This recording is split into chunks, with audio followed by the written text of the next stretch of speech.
السلام عليكم ورحمة الله وبركاته. أعوذ بالله من الشيطان الرجيم. بسم الله الرحمن الرحيم. الحمد لله رب العالمين، والصلاة والسلام على أشرف الأنبياء والمرسلين سيدنا محمد وعلى آله وصحبه أجمعين.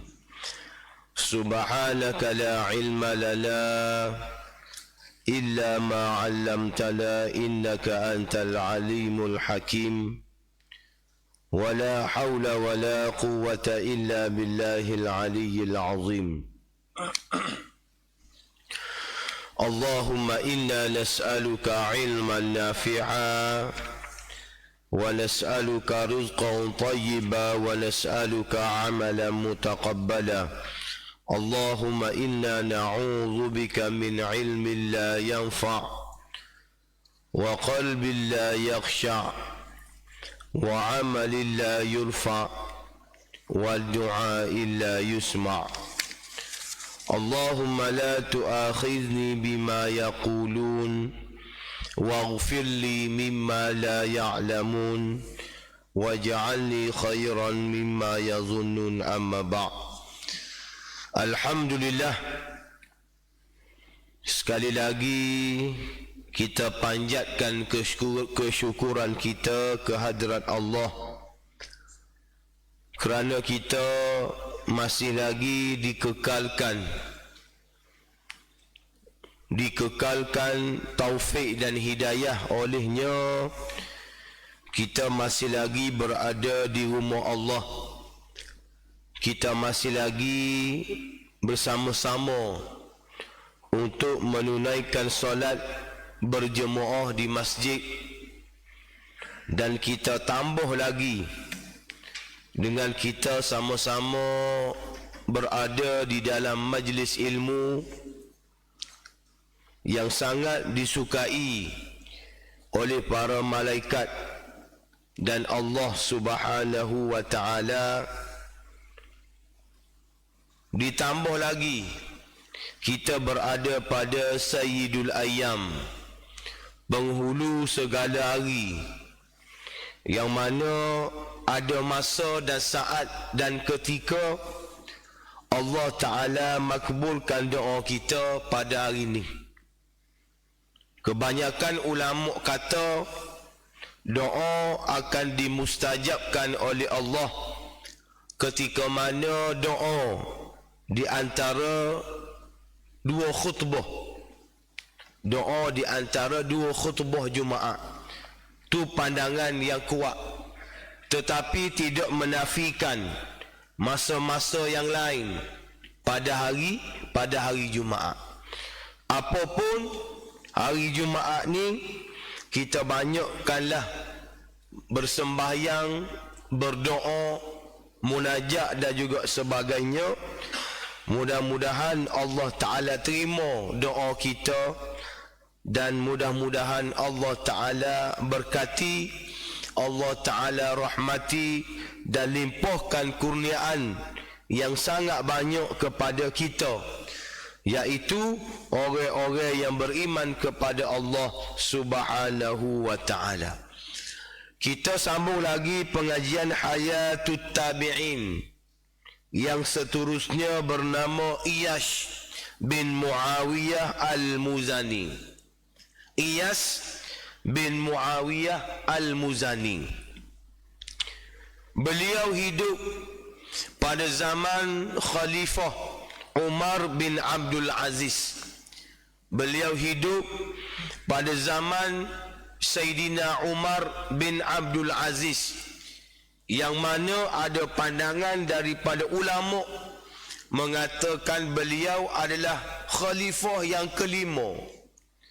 Khalifah yang kelima selepas daripada Sayyidina Ali bin Abi Talib, kerana keadilannya memerintah, kerana kebijaksanaannya memerintah, Sampai satu masa duit zakat tak tahu nak bagi kepada siapa.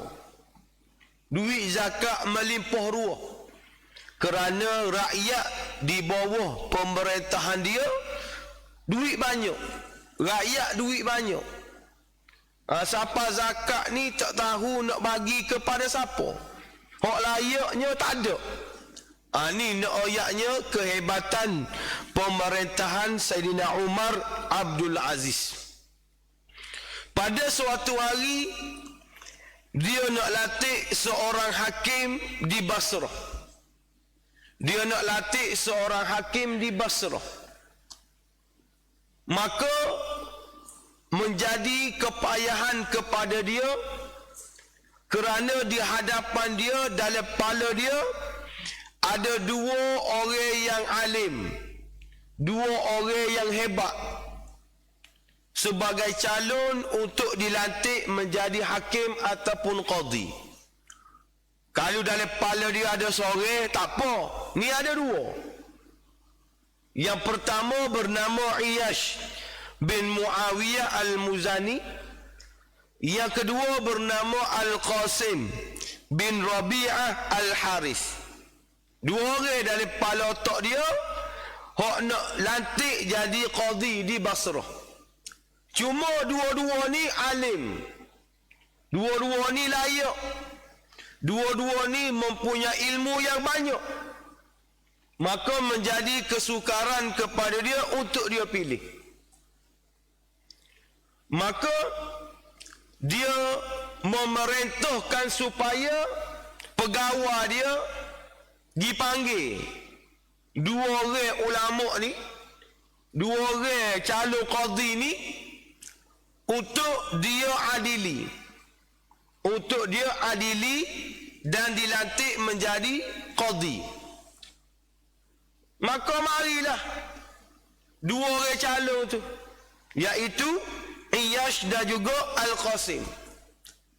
Bila dia mari, disebut hasrat untuk dilantik menjadi qadhi, dilantik menjadi hakim, maka adab ulama, adab orang berilmu, orang alim, adab orang alim, wara orang alim ni bakal tolak belakang. Bakal tolak. Hak ni kata hak tu layak, hak tu kata hak ni layak. Iyash kata Al-Qasim layak untuk menjadi qadhi. Al-Qasim pula kata Iyash layak menjadi qadhi. Masing-masing menolak untuk menjadi qadhi. Tidak berebut. Dia tidak mencalonkan diri dia. Dia tidak bodek khalifah untuk dilantik menjadi qadhi. Tak. Masing-masing tolak. Masing-masing taksir. Masing-masing taksir sengoti. Bukannya taksir supaya orang pujuk. Tak. Taksir sungguh-sungguh. Maka khalifah pada masa tu dengan ijtihad dia, dengan dia tengok situasi yang berlaku, maka dia telah melantik Iyash bin Muawiyah Al-Muzani sebagai qadhi di Basrah. Dia lantik Iyash. Ni ijtihad dia kerana adalah pandangan-pandangan dia, dan pandangan-pandangan dia tu tepat dan juga betul. Kerana Iyash ini kealiman dia, kehebatan dia, kebijaksanaan dia, walaupun tidak menafikan Al-Qasim. Kalau dia latih Al-Qasim pun sama juga, tapi dia memilih untuk melatih Iyash sebagai qadhi di Basrah. Peristiwa ini berlaku dan kita tengok Iyash pada masa tu ketika mana dia dilantik menjadi qadhi, ketika mana dia dilantik melantik, orang panggil menjadi qadhi, umur dia sangat muda. Ni kehebatan Iyash. Umur dia muda. Dia tidak berumur lah. Dia tidak berumur. Pernah diceritakan dalam kitab, pada suatu hari Khalifah Abdul Malik bin Marwan dia pergi ke Basrah. Dia menuju ke Basrah. Dia tengok orang-orang tua, hok berjanggut, hok berjambang, sedang belajar dengan seorang pemuda. Sedang belajar dengan seorang pemuda. Anak murid dia ni berjanggut dah, berjebing dah, tua dah. Maka Abdul Malik bin Marwan tertarik dengan benda yang dia tengok. Maka dia pergi tanya. Dia kata, umur berapa mu ni? Sedangkan orang yang ngaji dengan mu ni berjanggut, berjebing, tua dah. Mu ni siapa? Mu ni umur berapa? Maka dia kata, umur aku sebagaimana umur Usamah bin Zaid ketika mana dilantiknya Rasulullah sallallahu alaihi wasallam untuk memimpin tentera yang disertai oleh Abu Bakar dan juga Umar. Dia tak ayat umur dia berapa. Cuma dia kata umur aku ni serupa dengan umur Usamah ketika mana Nabi lantik dia mengetuai peperangan lawan Rom. Kalau hamba pernah cerita sini dulu, sebelum Nabi wafat, Nabi sudah lantik Usamah bin Zaid untuk meneruskan peperangan berlawan dengan tentera Rom. Pada masa tu Abu Bakar ada, Umar ada. Dan dalam perjalanan tiba-tiba Rasulullah wafat, menyebabkan peperangan itu dihentikan. Maknanya tak ada perang, berhenti sementara. Akhir sekali Abu Bakar dilantik menjadi khalifah. Abu Bakar kata, kamu kena teruskan peperangan ini, dia cuma aku minta Umar duduk dengan aku di Madinah. Jadi umur dia pada masa tu adalah 20 tahun. Maknanya Qadhi Iyash ini umur dia 20 tahun. 20 tahun ni muda lah. Nikah budak lagi umur 20. Tapi ni ayatnya, hebatnya Iyash ini dengan ilmu dia, dengan kealiman dia, dengan kehebatan dia, walaupun dia umur 20 tahun, tapi ilmu dia seolah-olah dia ni sudah berumur. Seolah-olah dia ni sudah berumur. Dan banyaklah peristiwa-peristiwa dan juga cerita-cerita yang berlaku apabila dia dilantik menjadi qadhi. Antara yang boleh hamba sebut pada hari ini, iaitu ketika mana berlakunya satu peristiwa. Berlakunya satu peristiwa, dua orang lelaki. Nak ayat bijak dia, hebat dia menjadi hakim, qadhi. Ada dua orang lelaki mari jumpa dengan dia. Ada dua orang lelaki mari jumpa dengan dia. Maka lelaki pertama ni dia kata, aku telah bagi sejumlah duit kepada orang ni untuk dia jaga. Seolah-olah orang ni orang panggil apa? Pemegang amanah lah. Aku bagi duit, sejumlah duit kepada dia. Sampai masa aku nak minta balik duit yang aku sipir dengan dia, dia kata aku tak beri pun duit tu ke dia. Dia mengadu kepada Iyash. Maka Iyash pun tanya orang yang didakwa tadi, pemegang amanah tu, betul ke? Betul ke sebagaimana dia wayak? Pemegang amanah ni wayak? Tak betul. Kalulah dia ni bercakap benar, maka dia kena bawa bukti. ataupun dia bersumpah.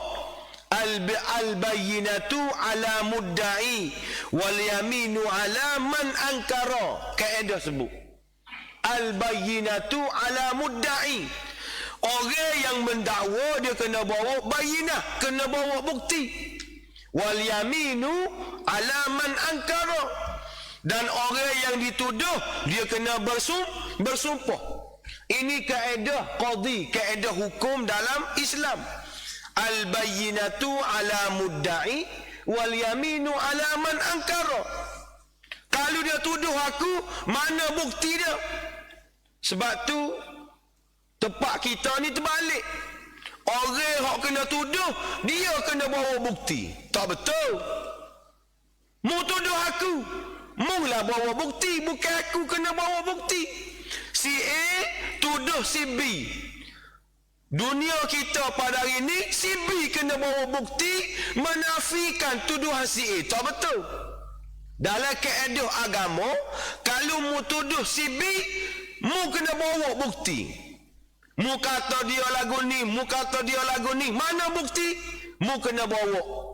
Bukannya orang yang didakwa kena bawa bukti untuk menafikan si A yang menuduh dia. Tak betul. Ni kaedah agama.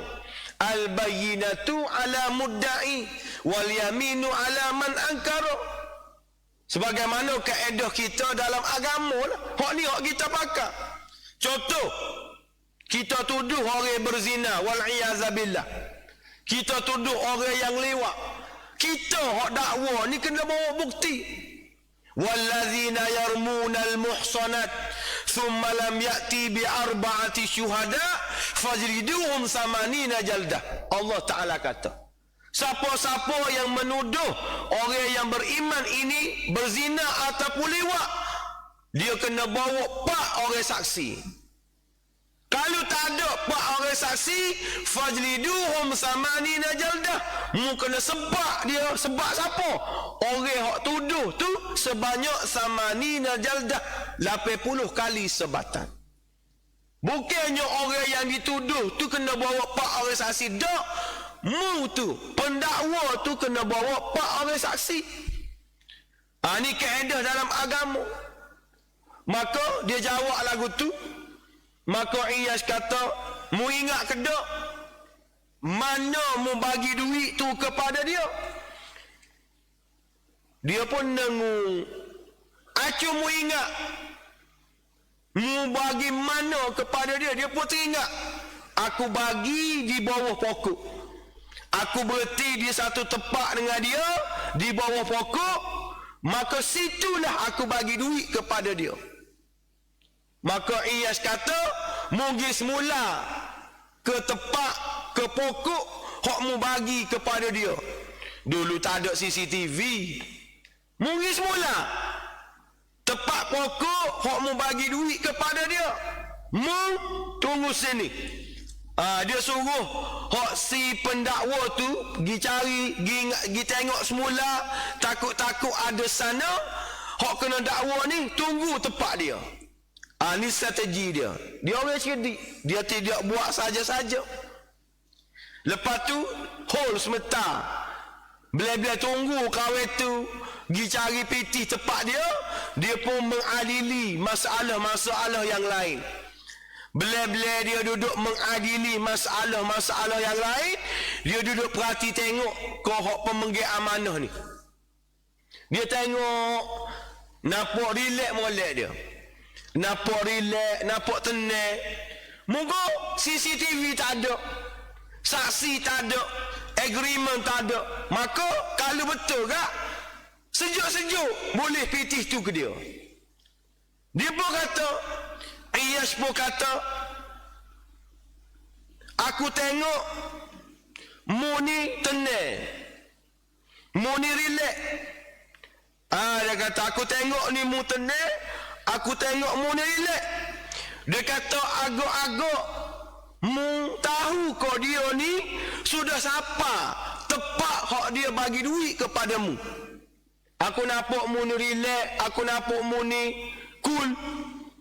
Mu duk rasa dia siapa dah kau Tepat hak dia bagi duit kepadamu. Kabar-kabar dengar tak kabar lah. Dengar tak kabar dia pun jawab, "Dok lagi." Tepat tu jauh dia kata. Tepat hak nak pergi tu jauh. Tubik mulut dia. Mu ni celaka sungguh dia. Ia kata mu ni celaka, mu ni pelawak. Dia bagi dah duit kepadamu. Tapi mu nak ambil duit dia, mu nak rapah duit dia. Bila ia royak lagu tu, barulah dia mengaku. Dia tak teringat. Dia tahu mana tempat tu jauh, tempat tu dekat. Dia tu nak jawab, tempat tu jauh, mustahil kahwin tu siapa dah. Dengar jawapan lagu tu, rupa-rupanya pemegang amanah ni pelawak. Sebab dia tahu bahawasanya kahwin tu bagi duit kepada dia di satu tempat. Dia tahu dah. Cuma dia nak khianat kahwin ni sebab tak ada agreement, tak ada bukti, tak ada saksi. Dia pun makan kahwin ni. Tapi Iyah ni cerdik lagi. Aku nampak mu relax, aku nampak mu ni tenang. Agak-agak siapa dah kau saimu? Tak siapa lagi jauh. Kena. Ni cerdiknya Iyash. Walaupun umur dia 20 tahun. Walaupun umur dia 20 tahun, tapi dia ni cerdik. Ni kehebatan yang Allah Ta'ala bagi kepada Iyash. Mari pula satu masalah, satu orang panggil dua orang yang bertelikah.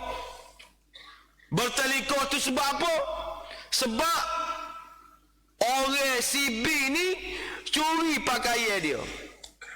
Moga hakim ke ada masalah gapo ke cari dia.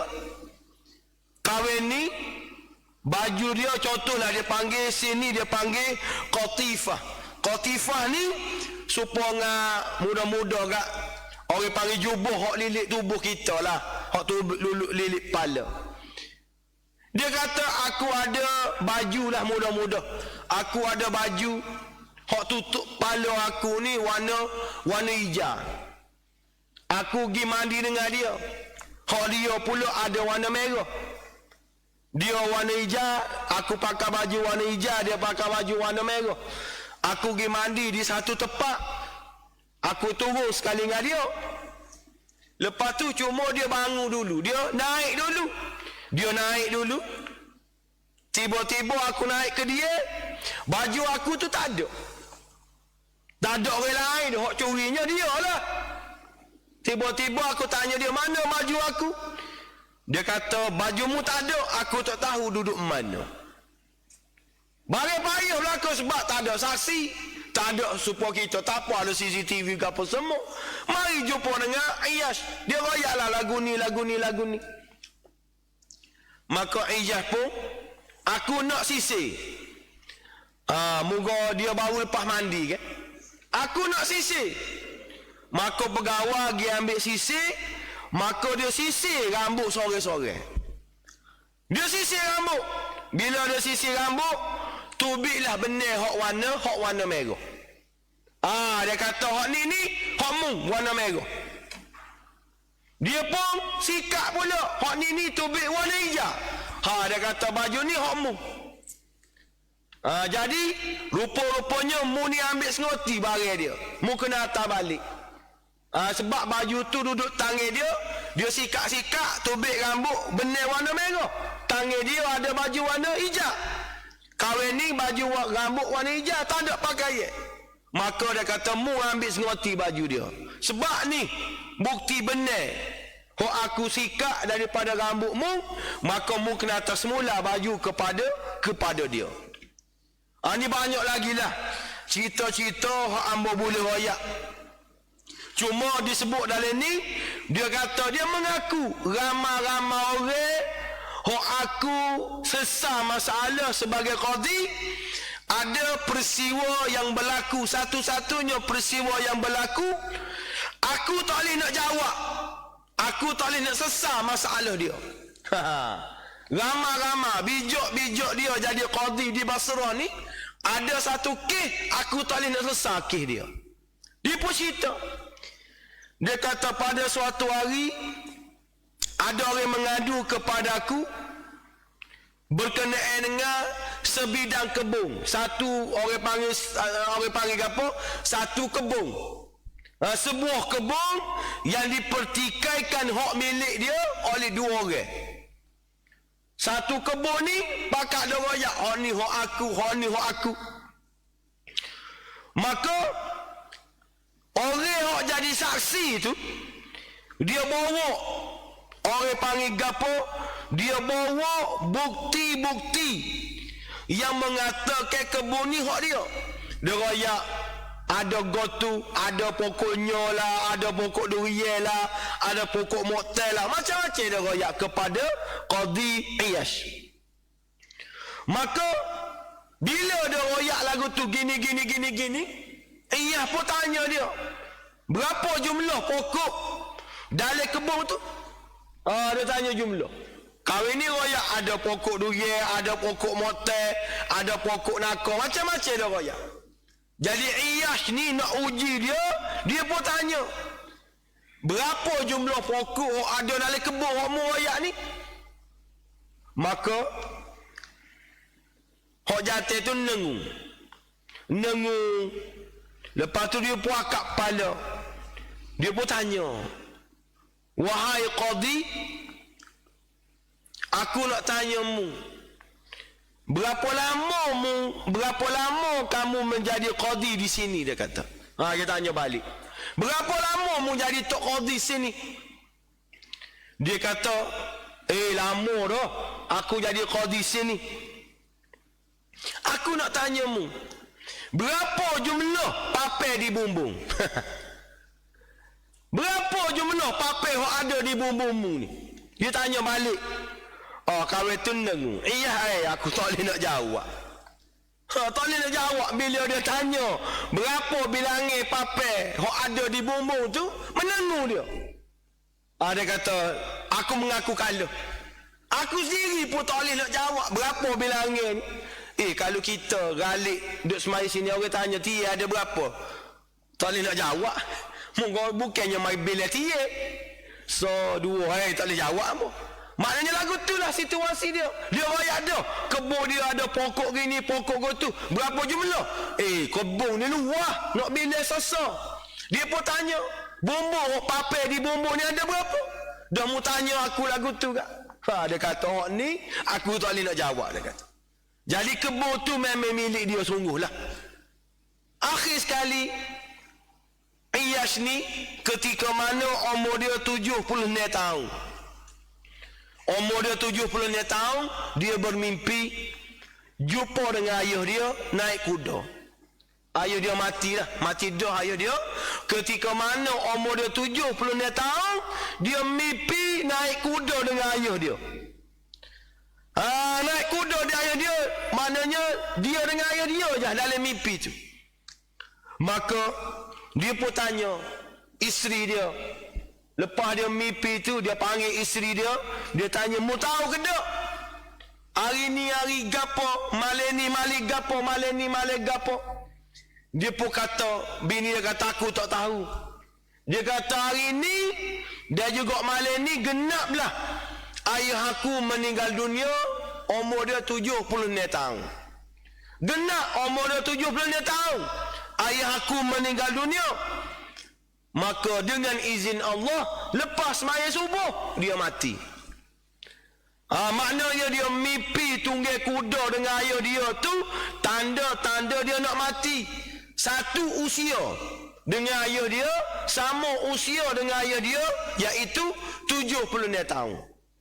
Ni orang hebat lah. Allah Ta'ala bagi kelebihan kepada dia. Allah Ta'ala bagi, orang panggil, kelebihan kepada dia. Kerana apa? Kerana qadhi ni, Nabi SAW bersabda, Al-qudatu salasatun. Hakim ni ada 3 jenis. Wahidun fil jannati, wasnani fil nar. Seorang masuk syurga, 2 orang lagi masuk neraka. Hakim ni ada 3 jenis. Seorang masuk syurga, 2 orang lagi ni masuk neraka. fa ammal ladzi fil jannati farajulun arafa al-haqqa faqada bih. Qadi yang pertama, dia tahu kebenaran. Qadi yang berada dalam syurga ni, qadi yang mengetahui kebenaran dan dia melakukan hukuman dengan kebenaran tadi. Dia tahu tentang kebenaran, betul.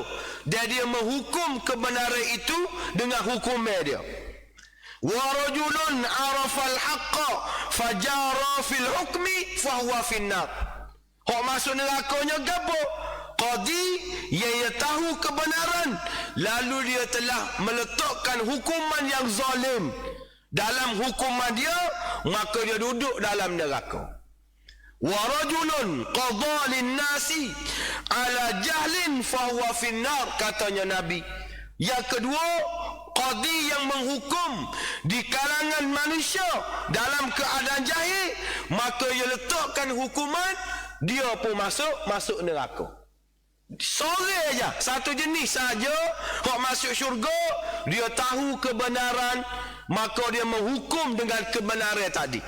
Hok ni masuk syurga. Dua qadi lain, yang pertama tadi hok masuk neraka, dia tahu kebenaran, tapi dia menghukum dengan kezaliman, masuk neraka. Qadi yang kedua, dia jahil dalam menghukum, maka dia meletakkan hukuman di atas kejahilan dia, pun masuk neraka. Sebab itulah hakim ni bukan benda-benda, bukan perkara yang main-main, kerana melibatkan hukum hakam. Kerana hukuman dia tadi sama ada benar ataupun tidak benar, bergantung kepada kebenaran, bergantung kepada ilmu yang dia belajar. Dia kena jujur dengan ilmu dia, dia kena jujur dengan kebenaran, dan dia mestilah melaksanakan hukuman dengan kebenaran yang dia ada. Barulah dia masuk dalam syurga, sebagaimana Qadhi Iyash bin Muawiyah al-Muzani.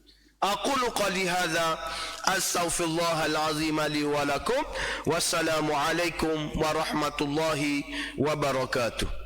أعوذ بالله من الشيطان الرجيم. بسم الله الرحمن الرحيم. الحمد لله رب